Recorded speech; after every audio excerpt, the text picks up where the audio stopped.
Arrow Leader, Delta 63. May you touch the sky with glory. Happy landing. Delta 63, Arrow Leader, wish you fair winds. Happy hunting over and out.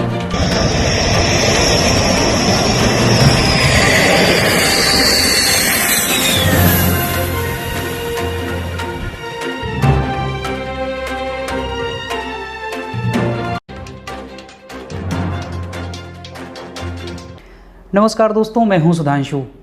Bharat की विडंबना कहें या महज संयोग, लेकिन हमारे देश में रक्षा सौदे हमेशा विवादों से घिरे रहते हैं। जीप घोटाले से लेकर बोफोर्स घोटाले तक, ऑगस्टा वेस्टलैंड हेलीकॉप्टर से लेकर स्कॉर्पियन पनडुब्बी तक का मुद्दा विवादों के साए में रहा। और इसी कड़ी में अगला नाम था राफेल का। 2016 से शुरू हुआ राफेल का विवाद संसद से लेकर चुनावी रैलियों तक गरमाया रहा।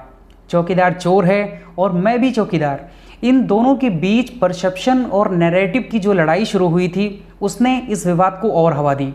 2019 के चुनाव परिणाम के बाद लगा कि अब ये विवाद खत्म हो गया, लेकिन जिस दिन 5 राफेल विमान फ्रांस से भारत पहुंचे उसी दिन कांग्रेस पार्टी के पूर्व अध्यक्ष राहुल गांधी ने एक ट्वीट किया और उन्होंने लिखा, राफेल विमान के लिए आईएएफ को बधाई, लेकिन क्या सरकार इन सवालों का जवाब देगी?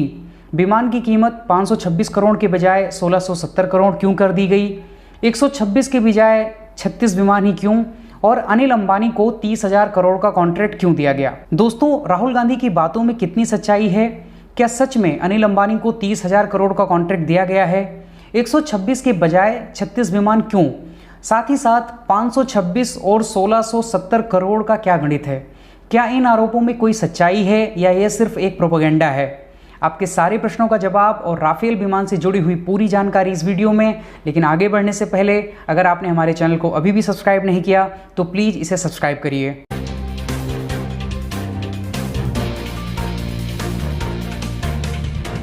साथियों, इसकी शुरुआत होती है आज से 20 साल पहले, जब केंद्र में अटल बिहारी वाजपेयी जी की सरकार थी। सन 2000 में इंडियन एयरफोर्स ने 126 MMRCA यानी medium multi role combat aircraft की खरीद का प्रस्ताव सरकार को दिया। एनडीए सरकार ने उस प्रस्ताव को सहमति प्रदान की। इसके बाद सन 2001 में रिक्वेस्ट फॉर इंफॉर्मेशन यानी RFI जारी की गई। 2004 में भाजपा की हार होने के बाद कांग्रेस सत्ता पर काबिज हुई और देश के रक्षा मंत्री बने AK एंटनी की अध्यक्षता वाली डिफेंस एक्विजिशन काउंसिल ने जो 126 विमान खरीदने का प्रस्ताव सरकार के पास उस वक्त मौजूद था उसको अप्रूव कर दिया। दोस्तों, एक बार डिफेंस एक्विजिशन काउंसिल की सहमति मिल जाने के बाद अगला स्टेप होता है रिक्वेस्ट फॉर प्रपोजल। ये रिक्वेस्ट फॉर प्रपोजल दिसंबर 2005 में इशू होना था, लेकिन उसी समय कांग्रेस सरकार ने रक्षा सौदे से जुड़ी एक बहुत महत्वपूर्ण पॉलिसी में बदलाव किया। 2005 में एक नया डिफेंस प्रोक्योरमेंट प्रोसीजर यानी DPP लागू किया और इसमें ऑफसेट से जुड़े हुए नियम बदले गए। अब ये ऑफसेट वास्तव में होता क्या है और ये राफेल से जुड़ा हुआ क्यों है और ये क्यों महत्वपूर्ण है, इसको मैं आपको आगे बताऊंगा। कुल मिलाकर एक नए डिफेंस प्रोक्योरमेंट प्रोसीजर के आ जाने की वजह से जो 126 विमानों को खरीदने के लिए रिक्वेस्ट फॉर प्रपोजल 2005 में इशू होना था वो 2 साल डिले होकर 2007 में हुआ। रिक्वेस्ट फॉर इंफॉर्मेशन प्रोसेस के दौरान 6 कंपनियां शॉर्टलिस्ट हुई थीं और ये 6 कंपनियां थीं Dassault aviation, Eurofighter, RAC MiG, SAAB international, Boeing और लॉकहीड मार्टिन। शॉर्टलिस्ट की हुई इन 6 कंपनियों को 126 MMRCA की खरीद के लिए रिक्वेस्ट फॉर प्रपोजल जारी किया गया था, जिसमें नियम ये था कि 126 में से 18 विमान फ्लाईअवे कंडीशन में लिए जाएंगे और बाकी के 108 विमानों को HAL ट्रांसफर ऑफ टेक्नोलॉजी की मदद से भारत में बनाएगा।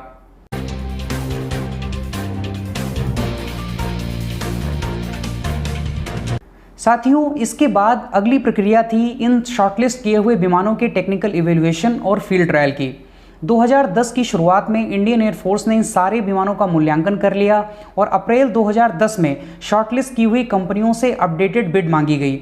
अप्रैल 2011 में 6 में से 2 कंपनियों की बिड को शॉर्टलिस्ट किया गया और ये दोनों कंपनियां थी डसॉल्ट एविएशन राफेल के लिए और यूरोफाइटर टाइफून के लिए। 4 नवंबर 2011 को दोनों कंपनियों की फाइनल बिड को खोला गया और फाइनली डसॉल्ट एविएशन को नेगोशिएशन के लिए चुना गया। डसॉल्ट एविएशन को राफेल की सप्लाई के लिए चुनना एक बहुत अच्छा कदम था, क्योंकि वायुसेना के पास डसॉल्ट एविएशन के बनाए हुए मिराज 2000 और HAL डसॉल्ट के टेक्निकल कोलैबोरेशन से बने हुए जगुआर पहले से थे। कुल मिलाकर ये तय हुआ कि 18 विमान डसॉल्ट जो है वो फ्लाईएबे कंडीशन में सप्लाई करेगा और बाकी बचे हुए 108 विमान HAL ट्रांसफर ऑफ टेक्नोलॉजी की मदद से इंडिया में बनाएगा। सन 2012 में ही एक और घटनाक्रम में डसॉल्ट एविएशन ने रिलायंस ग्रुप के साथ एक MOU साइन किया, जिसके तहत डिफेंस सेक्टर में और ज़्यादा संभावनाएं तलाशने के लिए ज्वाइंट वेंचर बनाया गया। इसका एक उद्देश्य ये भी था कि HAL जिसको 108 राफेल भारत में बनाने थे, उन राफेल के लिए जो विंग्स हैं उसको बनाने में ये ज्वाइंट वेंचर रिलायंस की मदद करेगा।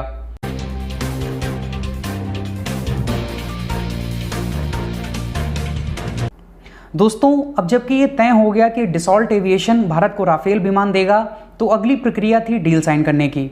भारत सरकार और डसॉल्ट एविएशन के बीच नेगोशिएशन शुरू हुआ, लेकिन किसी नतीजे पर नहीं पहुंचा। यानी भारत सरकार और डसॉल्ट एविएशन के बीच कोई डील या कोई कॉन्ट्रैक्ट साइन ही नहीं हुआ और ना ही नेगोशिएशन फाइनल हो पाया। एक्सपर्ट्स की माने तो ये डील साइन ना होने के पीछे मुख्य रूप से 2 वजहें थीं। पहली वजह, भारत सरकार की तरफ से ये प्रस्ताव रखा गया था कि जो 108 राफेल HAL को बनाने हैं उनकी जिम्मेदारी भी डसॉल्ट एविएशन ले, लेकिन डसॉल्ट इस पर सहमत नहीं था, क्योंकि किसी दूसरे ऑर्गेनाइजेशन की एक्सपर्टीज और कैपेबिलिटी के बारे में कोई दूसरा ऑर्गेनाइजेशन जिम्मेदारी नहीं ले सकता। इसलिए डसॉल्ट ने HAL की जिम्मेदारी उठाने से मना किया। दूसरा कारण था मैन आवर को लेकर। डसॉल्ट के एस्टिमेशन के अनुसार 108 राफेल बनाने के लिए 30 मिलियन मैन आवर्स की ज़रूरत थी, लेकिन HAL के अनुसार उन्हें कुल 81 मिलियन मैन आवर्स की ज़रूरत पड़ती, यानी एस्टिमेशन से लगभग 2.7 टाइम्स हायर। यानी एस्केलेशन कॉस्ट भी एक बहुत बड़ा फैक्टर था इस डील के साइन ना होने में। कुल मिलाकर जिस विमान के लिए 2005 में डिफेंस एक्विजिशन काउंसिल ने सहमति दी थी, उसके 9 साल बीत जाने के बाद भी ना कोई कॉन्ट्रैक्ट साइन हो पाया और ना ही कोई डील फाइनल हो पाई। 2014 में उस समय के रक्षा मंत्री ने तो यहां तक कहा था कि हमारे पास राफेल खरीदने के लिए पैसे ही नहीं हैं।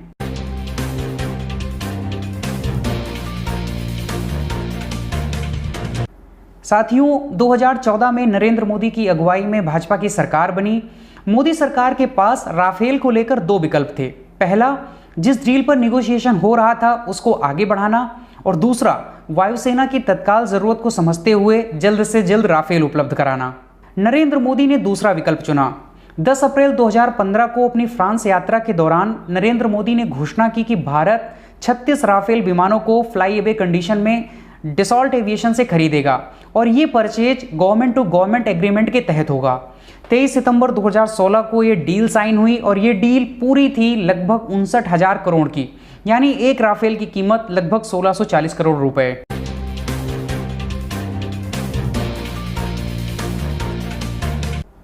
दोस्तों, अब बात करते हैं राहुल गांधी के आरोपों की।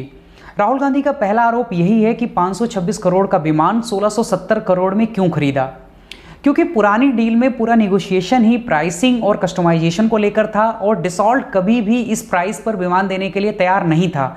यानी डसॉल्ट ने कभी भी ये नहीं कहा था कि हम 526 करोड़ में आपको विमान देंगे। मिनिस्ट्री ऑफ डिफेंस ने उस समय ये इंडिकेशन दिया था कि MMRCA की जो फाइनल वैल्यू है वो 791 से लेकर 987 करोड़ के बीच हो सकती है, लेकिन डसॉल्ट एविएशन ने जो उसमें बिड किया था उसमें 18 विमानों की सप्लाई शामिल थी, लाइसेंसिंग फी और बाकी बचे 108 विमान जो कि भारत में बनने थे उनके लिए स्पेयर पार्ट्स सप्लाई करना शामिल था। लेकिन 50 से 60 जो हैं वो मिसलेनियस फॉर्म में आइटम लिए गए थे जो कि अनप्राइस्ड थे, यानी उनका प्राइसिंग नहीं ऐड किया गया था और साथ ही साथ उसमें वेपन्स का प्राइस भी इंक्लूड नहीं था। यानी जो प्राइस राहुल गांधी बार बार कोट करते हैं वास्तव में वो बेसिक एयरक्राफ्ट का प्राइस है और 2007 की जो डील है उसके मुकाबले 2016 की डील में बेसिक एयरक्राफ्ट 9% सस्ता है। 2016 की जो डील का राफेल है वो प्रॉपर्ली वेपनाइज्ड है और भारत की ज़रूरतों के हिसाब से उसका कस्टमाइजेशन हुआ है, इसीलिए इसकी कीमत थोड़ी ज़्यादा है। कुल मिलाकर यूपीए के समय की जो डील फाइनल ही नहीं हुई थी और एनडीए के समय की जो एग्जीक्यूटेड डील है उसमें तुलना करना, यानी 526 करोड़ और 1670 करोड़ में तुलना करना बिल्कुल हास्यास्पद है और ये एक हिसाब से भ्रमित करने वाला है। राहुल गांधी का दूसरा आरोप है कि 126 के बजाय 36 विमान क्यों खरीदे। दोस्तों, इसका एक शब्द में उत्तर है टाइमलाइन। जिस विमान की ज़रूरत वायुसेना को सन 2000 में थी, वायुसेना के पास 2016 आते आते भी वो विमान वायुसेना को नहीं मिल पाए थे। वायुसेना की तत्काल ज़रूरत को पूरा करने के लिए 36 विमानों को फ्लाईएबे कंडीशन में खरीदा गया। अगर हम पुरानी डील की बात करें तो पुरानी डील के हिसाब से हमें केवल 18 विमान ही फ्लाई अवे कंडीशन में मिलते और बाकी के विमानों को तैयार होने में काफ़ी समय लगता।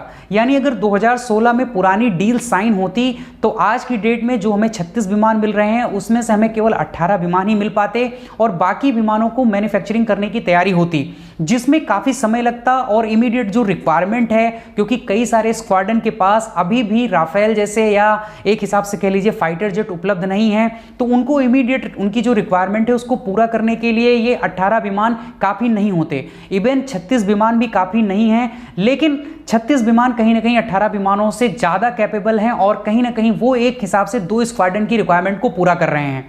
बाकी सरकार ने यह भी वादा किया है कि वो 110 फाइटर जेट को खरीदने की प्रक्रिया जल्द से जल्द शुरू करेगी। राहुल गांधी का तीसरा और आखिरी प्रश्न है अनिल अंबानी के बारे में। अनिल अंबानी को 30,000 करोड़ का कॉन्ट्रैक्ट दे दिया गया। इस राफेल के मुद्दे में अनिल अंबानी की एंट्री होने से पहले आइए जानते हैं ऑफसेट क्या होता है।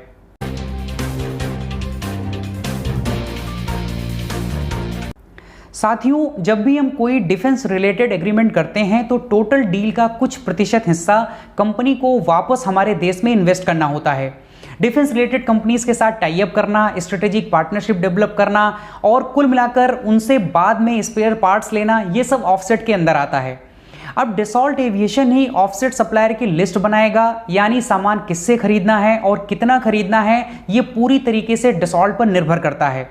2005 में जो डिफेंस प्रोक्यूरमेंट प्रोसीजर है उसके हिसाब से राफेल के लिए या यूं कहें कि medium multi role combat aircraft खरीदने के लिए जो बनाया गया था उसमें प्रोसीजर, उसमें ऑफसेट को 50% रखा गया था। अब टोटल डील जो है 36 विमानों की वो है 59,000 करोड़ की, इसलिए इसका 50% हुआ लगभग 30,000 करोड़। अब इस 30,000 करोड़ के ऑफसेट सप्लाई के लिए डसॉल्ट ने 72 कंपनियों को चुना है। जी हाँ, डसॉल्ट ने इस ऑफसेट सप्लाई के लिए 72 कंपनियों को चुना है, यानी 30,000 करोड़ का ये सामान जो है वो 72 कंपनियों से मिलकर जो है डसॉल्ट खरीदेगा और रिलायंस उन 72 कंपनियों में से सिर्फ एक कंपनी है। अब इस 30,000 करोड़ की जो सबसे बड़ी हिस्सेदारी है वो डीआरडीओ के पास है। डसॉल्ट रिलायंस एरोस्पेस लिमिटेड, जिसकी बात राहुल गांधी बार बार करते हैं, उसको महज 850 करोड़ का ऑर्डर मिला है। इसलिए ये कहना कि एचएएल से कॉन्ट्रैक्ट लेकर अनिल अंबानी को कॉन्ट्रैक्ट दे दिया गया, ये बिल्कुल हास्यास्पद है और ये बेतुकी बात है। दोस्तों, 5 राफेल आने के बाद अब हमारे पास एक अत्याधुनिक क्षमता वाले विश्व स्तरीय फाइटर जेट उपलब्ध हो गए हैं। बाकी बचे 31 विमान आ जाने से वायुसेना के पास जो लड़ाकू विमानों की तत्काल ज़रूरत है वो तो पूरी हो जाएगी, लेकिन अभी भी कई स्क्वाड्रन को फाइटर जेट की अर्जेंट रिक्वायरमेंट है और सरकार को इस दिशा में प्रयास करना चाहिए कि हम वर्ल्ड क्लास फाइटर जेट जो है वो विदेशों से मंगाने के बजाय अपने ही देश में मैन्युफैक्चर कर पाएँ। आज की वीडियो में बस इतना ही। आशा करता हूं कि राफेल और इसकी कंट्रोवर्सी से जुड़ी हुई पूरी जानकारी आपको दे पाया हूंगा। अगर आपको वीडियो पसंद आया हो तो प्लीज़ इसे लाइक करिए, शेयर करिए और हमारे चैनल को प्लीज़ सब्सक्राइब करिए। Thank you so much. जय हिंद।